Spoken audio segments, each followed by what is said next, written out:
to go over? Okay, I'll try to talk loud. Speak up. The press box is locked and the radio's in there, so. All right, so I don't know if anybody's familiar with taking plays, looking through the window. There's different terms. It hasn't been around too long. As far as I know, it's only been around for a few years. So looking at the wedge, so it's a little bit different. So I don't know, most of us here, we're used to, well, some of you guys might have been around long enough, you were on first baseline extended a long time ago. And after that, a lot of us are third baseline extended. Learned that right away.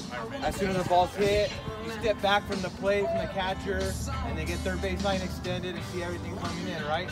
So now there's another system that I've started using myself, and I found that it's been really beneficial. Like it's really helped me to see plays at the plate. I think I've seen the plays happening, whether I got them correct or close correct or not. 100% of the time, I don't know, but I know that I see the play actually happening, where the ball comes together and the runner comes together. So the first thing that I know about you when we use the wedge for taking plays at the plate. And the reason why I wanted to do it is because it got brought up that it's a good system, and I also think that it's just going to make us better. You know, I mean, this is a huge play. When you're going to play at the plate, it's a huge play, and if we know we got the play right, we're just going to have the confidence to say, you know what, I got an out. You know, that was an out. You know, and because if we're unsure about ourselves, if we're unsure, we get blocked out, which is what happens with us sometimes. The third baseline extended, we don't have the confidence when the coach comes out and he's arguing with us, and we really didn't see where the tag was applied and what happened. So just to go over it real quick, because I know it's cold out here, I'll have Hector's gonna be my catcher. So the first thing when we're looking at the wedge, and I'll have Segura said that he would be a runner, I think, or somebody. Okay. So the first thing is, if Hector starts back here as my catcher, right? We'll just say where the ball's hit. The first thing I want to do when I see I'm gonna have a play at the plate is I'm not gonna step back like I used to the point of the plate and come back here and read. The first thing that I do is usually the catcher is going to go out in front to take a swipe tag, right? So he's going to be out in front of the plate. So what I want to do is just stand right here. Now the one thing, most of our plays are going to be swipe tags or plays out in the front of the plate area. Like 95, 98% of the time, that's going to be our play. So in 95 or 98% of the time, I'm probably just going to be able to follow my catcher if I stay on his right hip pocket here. Left. Or left pocket, sorry. So his glove side, if I stand his glove hand side right behind him, he's going to take me to that window of where the glove and the runner and where the tag happens. So basically, if we start again, if I stay on Hector's, he steps out in front of the plate, it's a hit, it's going to be a play. He starts turning, I start turning with him here. He starts turning, I keep turning. Now right here, if I'm looking, if I keep following in, I'm going to see right where this tag takes place. In our old way of doing it, even in third baseline extended, it's a good play most of the time. It's a good place to take it. But what happens is he keeps turning, if the runner keeps going to the outside, and here's third baseline extended, and he's coming into the plate, if I'm here, a little bit more, I'm going to get, no, you're good. Just go, if you just keep going to the plate. There, I'm getting blocked out there on some of those plays here. So I can't see whether he's tagging him or what's taking place right there.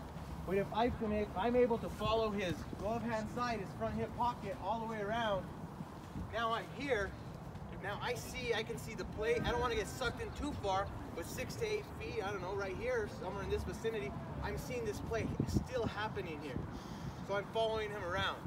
And if you do that, for the most part, you're going to be able to see that wedge where that tag is taking place. The other thing, what do we need to, so there's a couple things to also think about, right? So the play's not dead just because he tags him there, right? So the play's not over with. I got to see, what do I got to wait for to make sure I got an out? Okay, I need to make sure he has firm and secure possession. I need to make sure he has voluntary release, right? So I shouldn't make my out call until I see all those things taking place. So if I see it again, following his right hip pocket, see it here? Now I see the voluntary release, and if I don't have no other plays, I make my out call, right? So don't do anything, don't assume anything until I see that voluntary release of the baseball. Or how about if he just throws the ball out back to the pitcher's mound? Is that voluntary release? Yes. He just gets it and chucks it out? Yeah. He got it out, he's happy, he tosses it back. That's voluntary release, right? I can punch him out. Okay, the only thing to keep in mind on something like this, like a play like that where I'm working around, is if there's only like 1 out or less than 2 outs, there might be a secondary play, correct? So on a situation where there might be a secondary play and I'm all the way out here, there might be the batter runner might be going to second base or something, right? So I might want to, first thing is get my out, clear him, see the play happen, and then make my out call and follow it through. So I've never actually been out in front where there's a secondary play. Usually when I've had a play at the plate, it's been, it's over right there. But there could be a possibility of a secondary play, so clear them and then make your out call. The other thing is, so that's going to be 98% of your play. Staying on his outside hip, his glove side hip, and it's going to take you right there. The other situation that's going to happen is the throw's going to get you throw might be coming back here, right? So it might pull the catcher out here. In that scenario, I don't know, some of you guys last year saw Hector played a video where they called it staying on the tracks. I don't know if you guys remember that. So it's kind of a situation, a similar thing. So if Hector gets throws the catch, pull the catch up there. If I stay back here and I stay in third base line extended, I might get blocked out. And the same thing, if I still riding this shoulder, I'm going to eventually get blocked out. Because if Litchfield's going through and I'm still on this shoulder, I'm going to get blocked out. So in that scenario where the ball pulls the catcher way up the line and he's way out here, I want to stay in this area here on his right shoulder. Only in this situation, which is like 2% of the time that we're going to have this play. So I'll stay on his right shoulder and I'll work in here. And see, now I can have a perfect view of that, where that tag is taking place. Any questions on that? Okay, one more thing. Just one question and stuff. If you've got the pass ball situation or something, the catcher's coming back, you got the pitcher running in to cover, you had a guy on third base who's coming in. Are you doing the same? I'll go over that. I'll go over that next. Let me go over one more thing. I just thought about one more thing. So, one more thing to add to the first situation when we're riding that catcher's hip, his glove hand side, is if he goes way up the line, if that ball takes him way up the line, way out in front, I can still be following him here. So if he goes like I can follow him up in here, keeping that distance here, and then I can see that tag right in here behind him. So if he comes up the line, the play's happening way up here, I should follow that catcher, just keep following his hip, and that's going to take me to where that swipe tag's going to take place. So all our plays aren't back here anymore. This catcher, we're basically following this catcher. We're going where he goes. He's going to take us to the play. If we stay on that hip, he's going to take us to that open side where the glove and the runners meet.